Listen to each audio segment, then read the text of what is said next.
Nintendo started out in 1889 as a Hanafuda card company.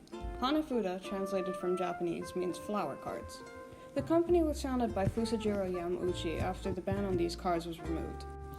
These cards were extremely popular in Japan in the 1800s and the 1900s, and they are still quite popular to this day. The cards were produced for 60 years and were so popular that Nintendo made a partnership with Disney, where Disney characters adorn the cards rather than traditional symbols and characters. These cards were discontinued in 1949 when Hiroshi Yamauchi took over the company. When Fusajiro Yamauchi retired in 1929, he deemed his son-in-law, Sekirio Yamauchi, as his successor. Sekirio split the card manufacturing side of the company into a separate entity, Marufuku Company, in 1947. 2 years later, he left the company due to poor health, and his grandson, Hiroshi Yamauchi, was appointed president. Hiroshi wanted to expand Nintendo's prospects beyond Hanafuda cards. He took up many business ventures like Nintendo Instant Rice, Nintendo Hotels, a Nintendo Taxi Service, and Nintendo Vacuum Cleaners. None of these were successful.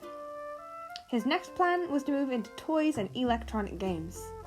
The first Nintendo toy was called the Rabbit Coaster, and their first success in the market was the Ultra Hand, a toy created by a maintenance engineer, Gunpei Yokoi. Yokoi created many more toys, which turned Nintendo into a successful toy company. Another toy they created was the Beam Gun in 1970, which was later turned into an arcade game. Nintendo enjoyed much success with arcade games, especially with Donkey Kong, their first game featuring Mario, released in 1981. They also started to release home and portable games, such as those on the Game & Watch and those on their consoles. Different types of consoles. From consoles built for your entire family to handhelds meant just for you, there's a lot of variety.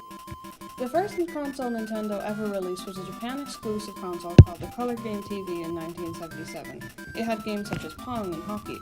A few variations of this console were released from 1977 to 1980 before being discontinued.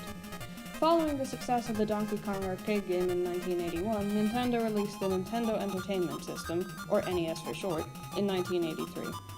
Mario Bros. Released with this console, but it was not until 1985 that Super Mario Bros. Was completed. This game skyrocketed sales for the NES, which eventually reached over 61 million total sales during its lifetime. The Game Boy released 4 years after the NES and sold almost double the amount of units as it, with 118 million sales over its lifetime. Although not exclusive to the Game Boy, Tetris was released on it, helping to increase sales further. The Kirby franchise was also launched on the device, further increasing sales and creating a solid franchise that is still going to this day. The next console in Nintendo's line was the Super Nintendo Entertainment System, or the SNES for short, and with it came more and more sales. It didn't topple the sales achieved by the NES, reaching only 49 million units sold, and the next few consoles followed a similar pattern of decline, with the N64 only reaching 32.93 million units sold. The GameCube was advertised to be way more powerful than the N64 with highly improved graphics and processing power, but it only achieved 21.74 million sales. After this, Nintendo had to work hard to create something new and unique from its competitors. The console they were working on at the time was codenamed the Revolution. At this time, Nintendo was approached by Tom Quinn, who presented his patent for motion control, and the company agreed to license this patent. Genyo Takada was in charge of development of the Revolution. Their original plan was to simply make a flashier console than the GameCube, but around a year in he realized this wasn't the right way to go. He decided to target people of all ages and skill levels with this console, rather than serious gamers as the previous consoles had been. To do this, the console would have to be small, sleek, have low energy consumption, and be quiet. The goal was to have a console that could be kept on 24/7, meaning no loud fans could be used. The size of the console was also an issue, meaning graphics had to be sacrificed. The controllers were next. They were designed to be similar to a TV remote with the patented motion control inside. There were some interesting prototypes beforehand, such as this round controller with only 4 buttons that eventually became nicknamed cheddar cheese within the company. Eventually the controllers were decided on, and upon release the Wii was an absolute success and is still by far the best-selling home console Nintendo has ever released, with well over 101 million units sold. The DS released 2 years before the Wii was released and currently holds Nintendo's record for most handheld sales, with 154 million lifetime total. 5 years after this, Nintendo released a 3DS, which also did exceptionally well over its 9-year lifespan, garnering 74.84 million sales. However, with the release of the Wii U, console sales dropped to the lowest they'd been since the GameCube, only reaching 13.56 million sales. This is the second lowest total sales a Nintendo console has ever made. The Virtual Boy was sold in 1995 and was the worst ever selling Nintendo console, achieving only 770,000 sales over its year-long lifespan. It was discontinued shortly after release after complaints about nausea, headaches, seizures, neck pain, eye strain, and more. The Nintendo Switch was released in 2017 and was a huge success, with 89.04 million sales as of April 2020. It is still currently in production, and the new models planned will only increase sales more. Now that you have a rundown of Nintendo's history, let's look at the history of some of their most iconic and successful franchises. Here we go! Mario Jumpman Mario first appeared in Donkey Kong, an arcade game made by Shigeru Miyamoto. The game was originally meant to feature Popeye characters, but when Nintendo couldn't secure copyright, Mario was created as a stand-in for Popeye, and named after Mario Segali, the owner of Nintendo's first warehouse. Later, on the NES, the game Super Mario Bros. Was released in 1985. This was the first game in the Super Mario franchise, and introduced many of its main aspects, such as Princess Peach, then named Princess Toadstool, Luigi, Bowser, and the Mushroom Kingdom. The next game was released in Japan as Super Mario Bros. 2, but in America it was Super Mario Bros. The Lost Levels. The American version of Super Mario Bros. 2 was a separate game, a reskin of the Japan-only game Doki Doki Panic. The first Mario game to be released on the Game Boy was Super Mario Land, which was also the first Mario game to not be made by Miyamoto. Super Mario Bros. 3 was released in 1990 and had almost double the amount of levels as the rest of the games. It was the last Super Mario game to be released on the NES. In 1991, the first Mario game for the SNES, Super Mario World, was released and introduced Yoshi, Mario's dinosaur friend. Mario's first 3D game would be released in 1996 with Super Mario Bros. 64 on the Nintendo 64, followed by Super Mario Sunshine in 2002. Afterwards, New Super Mario Bros., a game for the Nintendo DS, combined the format of older 2D games with some features from the 3D ones. This game was also later released as a different game for the Wii. Both of these games got sequels on the newer versions of their consoles. The Mario Galaxy games, released in 2007 and 2010, introduced the character of Rosalina to the franchise. It, along with Mario 64 and Mario Sunshine, was released for the Nintendo Switch in 2020 in the Mario 3D All-Stars collection. Mario 3D Land and 3D World were both released in this time too, and Super Mario Odyssey, the latest standalone game, followed after them in 2017. The Mario franchise has many successful spin-off series, like Luigi's Mansion, starring Mario's brother, and Mario Kart.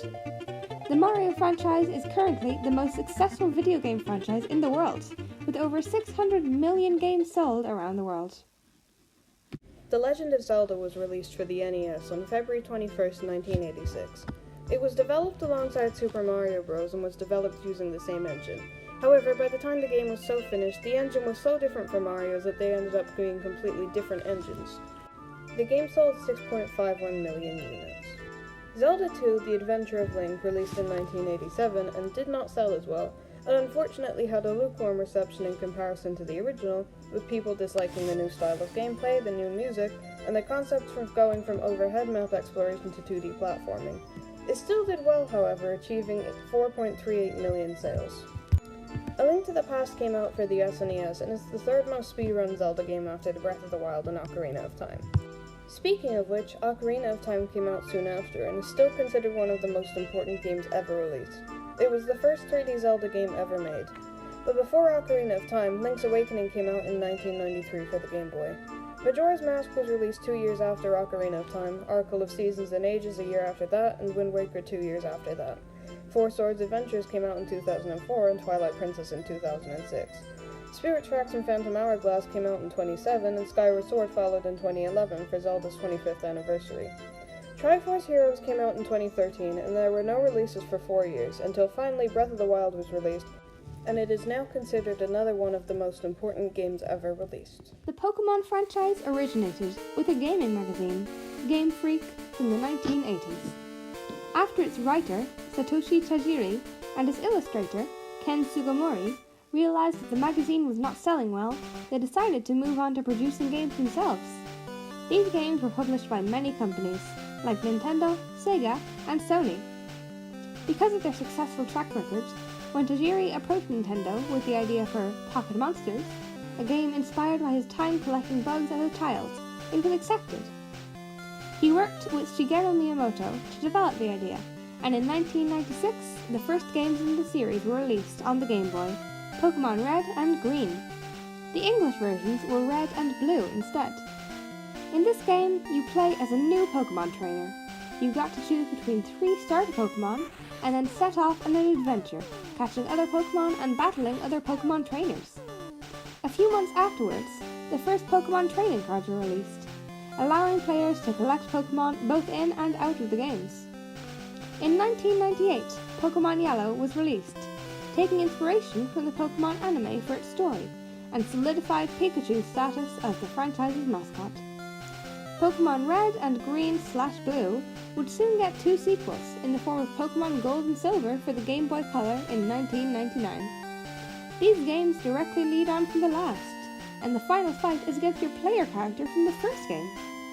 This was originally the end of the series, but that did not last long, with Ruby and Sapphire being released in 2002. This was the first game that allowed you to play as a girl, and the first game to feature the best Pokemon. In 2006, Diamond and Pearl were released on the DS, and in 2010, Pokemon Black and White was released. Black and White contained the most new Pokemon, with a total of 156 new designs. Pokemon X and Y brought the franchise into 3D in 2013. Pokemon Sun and Moon were released 3 years later, with new minigames and more focus on story aspects. The latest mainline games were Pokemon Sword and Shield on the Switch, released in 2019. While Pokemon's recognizable formula is what made the first games so successful, some of the later ones have been criticized for being too formulaic, as has the constant re-releasing and remaking of the games. Despite this, Pokemon is still the most successful media franchise ever, with the combination of games, anime, spin-off games, merchandise, and other media raking in over €90 billion for Nintendo. Today, Nintendo has its very own media empire, raking in more than €13 billion in just 2019. Many of its characters are instantly recognizable, and almost all of its games have devoted fan bases. The company itself definitely deserves some criticism, because both media criticism is important for any game, but also because of Nintendo's habits of monopolizing large parts of the market and suing smaller creators out of existence. Despite this, there's no denying that Nintendo's games have had a positive impact for many people and will continue to do so in the future.